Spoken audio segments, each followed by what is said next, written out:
Hello बच्चों, अक्सर हमने देखा है कि बच्चों को value of T ratios of some specific angles ये टेबल याद करने में दिक्कत होती है।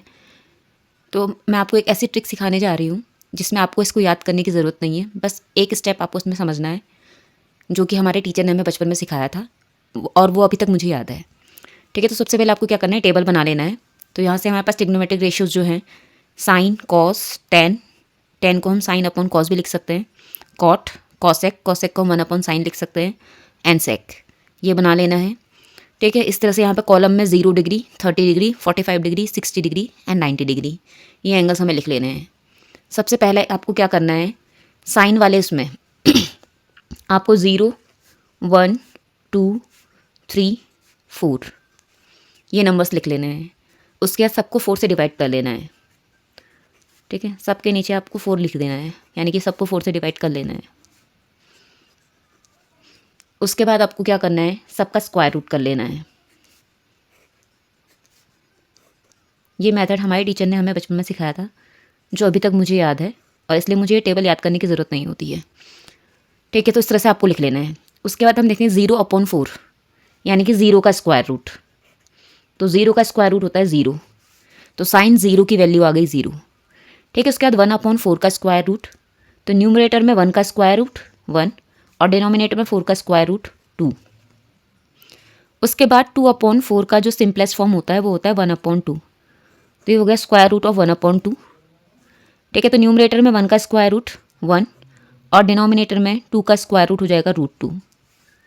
इसके बाद नेक्स्ट आता है √3/4 जो कि अपने सिंपलेस्ट फॉर्म में है।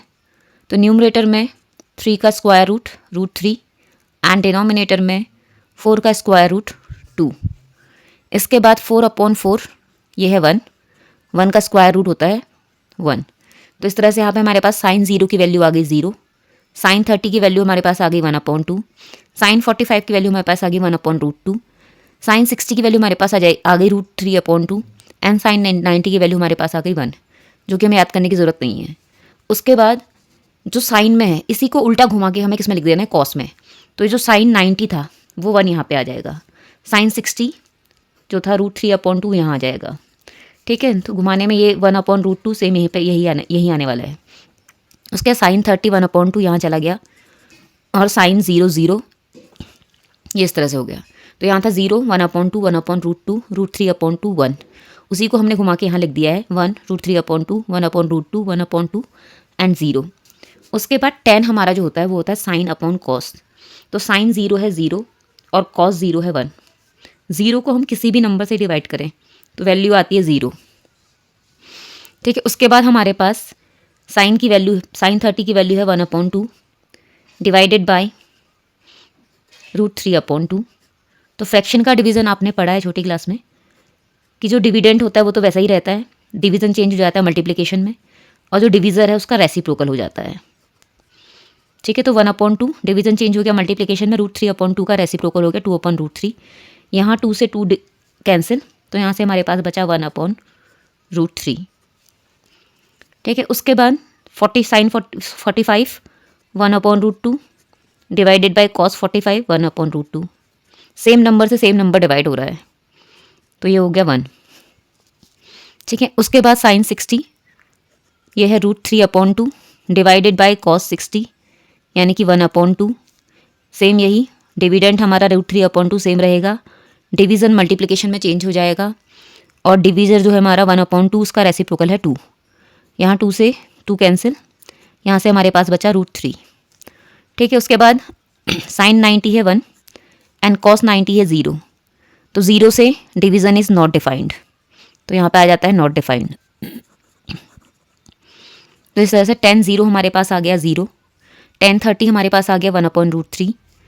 ठीक है, 10 45 हमारे पास आ गया 1, 10 60 आ गया √3 एंड 10 90 हमारे पास आ गया नॉट डिफाइंड।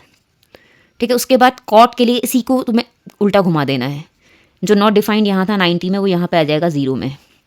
उसके बाद जो √3 60 में था वो आ जाएगा हमारे पास 30 में, कॉट 30 में। ठीक है, 1 की जगह यहाँ 1 आ गया। उसके बाद यहाँ जो 30 में था 1/√3 वो 60 में आ गया 1/√3, और जो हमारे पास यहाँ 0 में था 0 वो यहाँ आ गया। तो 10 की टेबल को हमने घुमा दिया, बिल्कुल कॉट की टेबल आ गई। उसके बाद अगला है कॉसेक। साइन का रेसिप्रोकल यानी कि 1/sin। तो 1/sin 0 इज़ 0। ठीक है, तो 1/0, 0 से डिवीज़न नॉट डिफाइंड है, ये हो गया नॉट डिफाइंड। उसके बाद हमारे पास है sin 30 1/2। ठीक है, तो 1/2 का रेसिप्रोकल होता है 2।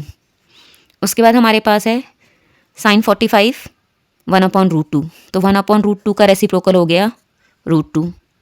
उसके बाद हमारे पास sin 60 है √3/2। तो √3/2 का रेसिप्रोकल हो गया 2/√3। ठीक है, ये हम छोटी क्लास में पढ़ चुके हैं। रेसिप्रोकल न्यूमरेटर की जगह डिनोमिनेटर और डिनोमिनेटर की जगह न्यूमरेटर एक्सचेंज कर देते हैं।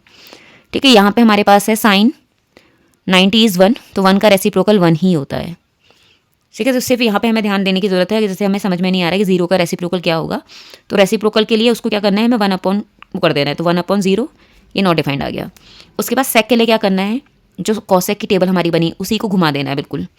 तो यहाँ ये 1 आ जाएगा, ये 2/√3 इधर आ जाएगा, यहाँ से हमारे पास ये आ जाएगा √2, ये 2 यहाँ आ जाएगा और ये नॉट डिफाइंड यहाँ चला जाएगा। इस तरह से हमारी टेबल बन के तैयार है।